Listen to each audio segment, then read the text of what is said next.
Bueno, pues vamos a visitar la iglesia de Casturdiales, Santa María de la Asunción, uno de los primeros templos góticos que se construye no solo en Cantabria, sino en toda la cornisa cantábrica. El patrocinador fue el rey de Castilla, Alfonso VIII, quien en el año 1163 otorgó a la villa el fuero y hubo todo un florecimiento económico y bueno, pues efecto llamada, la población aumentó, se quedó pequeña la iglesia adyacente de San Pedro, románica, y patrocinó la construcción de la iglesia que visitamos, tanto del castillo faro que estará detrás.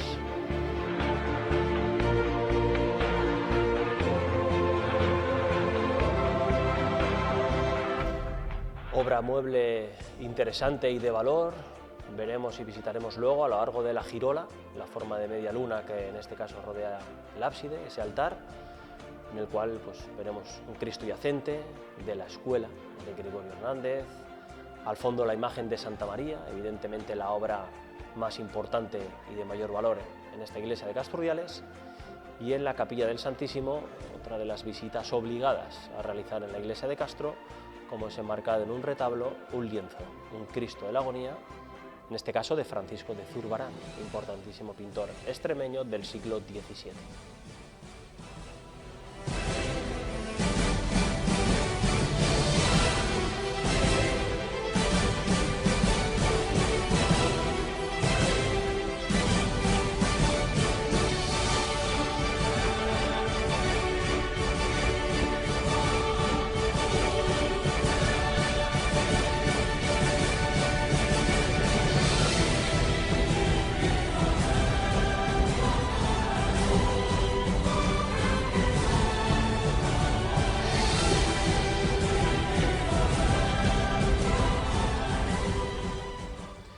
Bueno, comenzamos la visita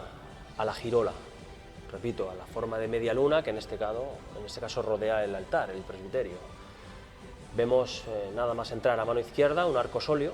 con una lauda sepulcral, una tapa de un sepulcro donde aparece una inscripción gótica del siglo XIV y que indica que un mercader castreño, su mujer y sus 3 hijos, pues fueron enterrados en este lugar. Al mismo tiempo, se sabe que son familias pudientes las que van a patrocinar la construcción de las diferentes capillas para ser enterradas en ellas, y al mismo tiempo podríamos apreciar en el suelo de toda la girola diferentes números que están representando pues cómo en cada uno de ese número está enterrado pues, cualquier noble o gente pudiente principalmente de la época. Es debido a que se pensaba en aquella época que cuanto más cerca de la zona del altar, que era el sentido de lo divino, de lo celestial, pues más cerca se estaría de poder llegar al cielo. Por tanto, en un principio, repito, son nobles y gente pudiente quienes van a patrocinar y van a querer ser enterrados cuanto más cerca del ábside.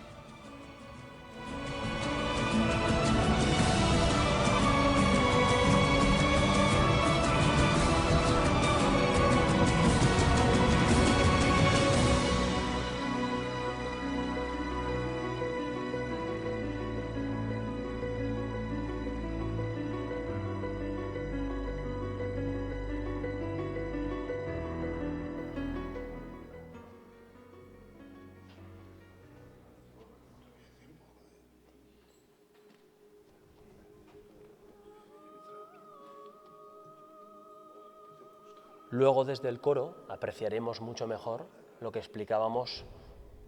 cómo la iglesia de Castro en este caso venía cediendo y hubo que colocar los estribos como solución, pero ya desde aquí podemos ver este arco como realmente está completamente torcido, ¿de acuerdo? Haciendo una línea recta desde la base hasta lo alto, arriba hay que señalar que esta nave en la que nos encontramos terminaría abriéndose 90 centímetros más, casi 1 metro, con respecto a la base. Y el motivo es el que hemos explicado. En este caso no dominan todavía la técnica, el templo hay que decir que queda inacabado y que, por ejemplo, faltarían de construir arbotantes en la parte exterior y pues tienen que ir corrigiendo esos problemas a medida que les fueron surgiendo.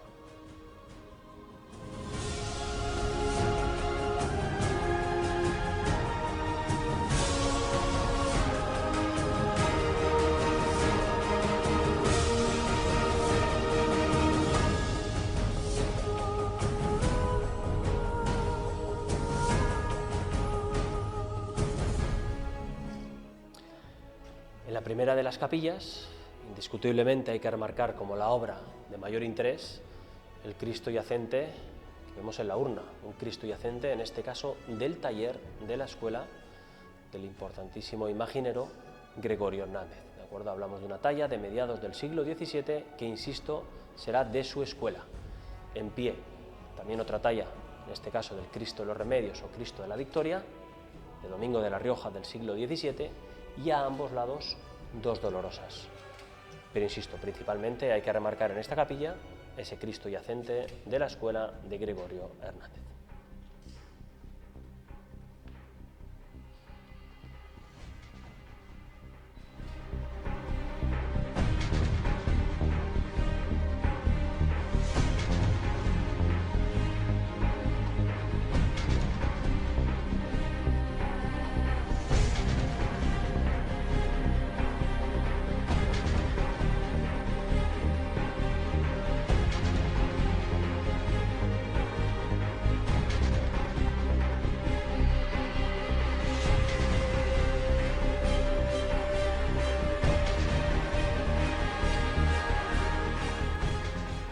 Llegamos a la capilla central y en este caso vamos a ver y explicar sin ninguna duda la obra importantísima y de mayor relevancia en esta iglesia, que es la imagen de Santa María, la imagen de Santa María la Blanca, que en este caso es un bloque entero de piedra policromado, pintado, y que sería de la misma época y origen que el templo, por lo tanto del siglo XIII.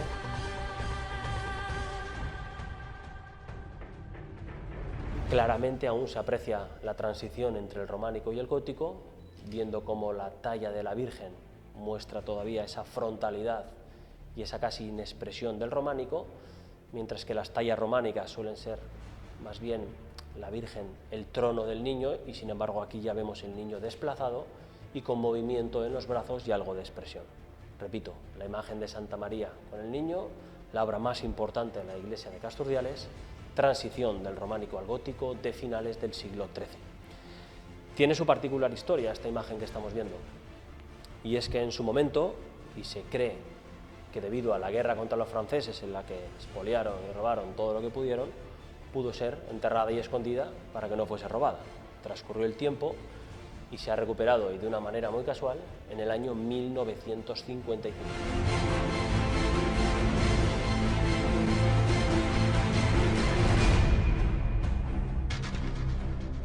De hecho, se recuperó junto con 3 tallas de 3 reyes magos, 3 tallas en madera policromada del siglo XIV de grandísimo interés. Estas tallas, aun siendo originales de Casturdiales, están cedidas y expuestas en el Museo Diocesano de Santillana del Mar.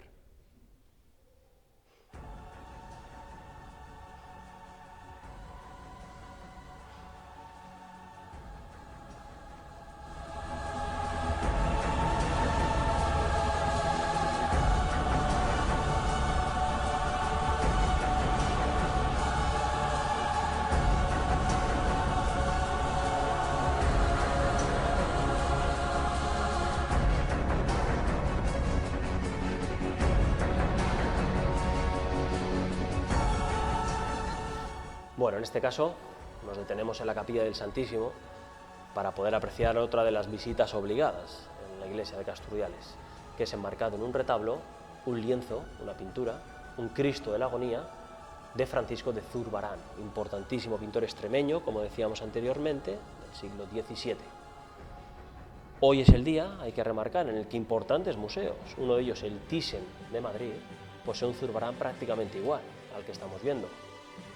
Y sí es cierto que puntualmente pues, han venido museos, han venido exposiciones, lo han pedido y la Iglesia temporalmente pues, lo ha cedido.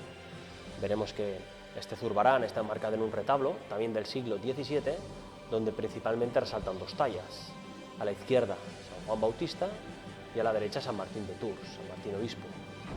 Y más a la izquierda aún podríamos apreciar una custodia, que en este caso es de bronce, del siglo XVIII también.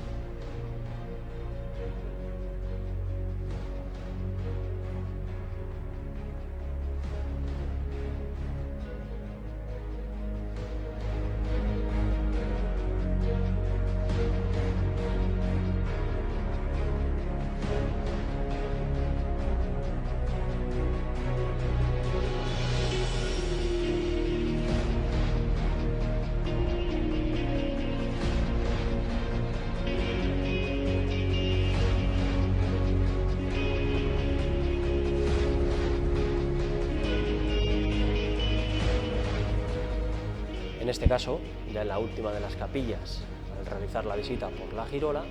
vemos en el centro, vestida de blanco, la actual talla que procesionamos en Casturdiales, la Virgen de la Asunción. Su festividad es el 15 de agosto,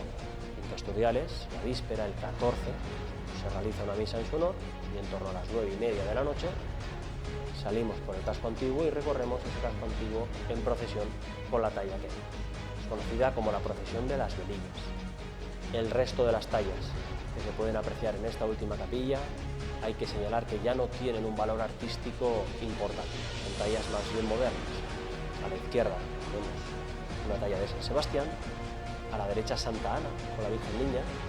y más a la derecha donde podemos apreciar otro arcosolio donde alguna familia pudiente pudo ser enterrado en el mismo, una talla de la Virgen del Pi. Repito, todas las tallas que estamos viendo en esta última capilla ya son más bien modernas y no tienen el interés artístico que sí tienen la pintura Zurbarán,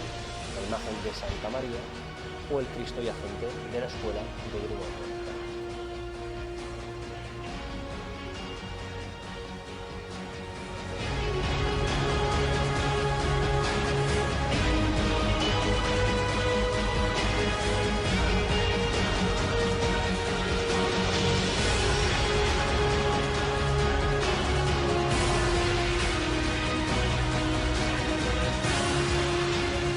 Bueno, estamos en el coro y desde el coro podemos apreciar perfectamente lo que señalábamos al inicio de la visita, de cómo los muros empiezan a ceder de una manera importante y desde aquí vemos cómo el acierto de colocar estos estribos pues invita a que la iglesia, pues en este caso, podamos seguir visitándola. Si nos fijásemos en la parte de la izquierda, vuelvo a repetir que hay que señalar que arriba terminaría abriéndose a plomo 90 centímetros más la nave con respecto a la base donde nos encontrábamos al principio. Hay que decir que no es algo especialmente particular, hay que señalar, y lo hemos dicho, que es el comienzo del estilo gótico, por lo tanto sí que conocen la técnica, pero todavía hay que decir que no la dominan. Por lo tanto, más de una vez les surgían problemas y en otros casos mucho más importantes que aquí, porque sí hay constancia de que se construían iglesias góticas que no habían terminado de construirse e incluso pues se caían. También podemos apreciar la tracería que vemos al fondo, que es original y que lo que hemos explicado debería corresponder en una construcción, vamos a decir, que no hubiese habido ningún fallo, a toda esta segunda planta, vamos a llamarle, para entendernos, ¿de acuerdo? A todo el triforio. Sin embargo, hemos explicado que a medida que fueron construyendo el templo ya les iban surgiendo problemas que tuvieron que ir corrigiendo y se ven obligados a no seguir abriendo el triforio por motivos de asentamiento y estabilidad. Incluso podemos ver la parte de arriba, lo que sería el claristorio, como en el lado de la derecha existen grandes rosetones y sin embargo en el lado izquierdo empiezan a marcarse donde irían ventanas, pero, repito, les surgen problemas, tienen miedo a abrir esos grandes ventanales y ni siquiera los abren. También podremos ver las vidrieras más antiguas que se conservan en esta iglesia, en este caso del siglo XIX. Sobre las vidrieras que hemos podido ver en la parte inferior, hay que señalar que alguna podría tener algo más de 100 años, de las más antiguas que se conserva, hecha por la familia del Cló en Bilbao, pero las de los tonos más azules que podríamos ver, esas hay que señalar que son prácticamente nuevas y hechas en Segovia, en la granja por Muñoz de Pablos y apenas hace 14, 15 años. Otra peculiaridad que se puede apreciar perfectamente desde el coro, en este caso es la bóveda. Mientras la iglesia se construye con piedra arenisca, muy posiblemente encontrada en alguna cantera cercana, viendo el peso que se va a acumular en esa bóveda, son lo suficientemente prácticos para construir esta bóveda con una piedra de toba. Vamos a decir que es muy similar a la pómez, para entendernos. Entonces, rebaja el peso de lo que hubiese sido una construcción con la misma piedra construida el resto de la iglesia en más de 30.000 kilos. Estuvo en su momento encalada, se ha limpiado, pero estamos viendo la bóveda original de esta iglesia, construida con piedra de tono.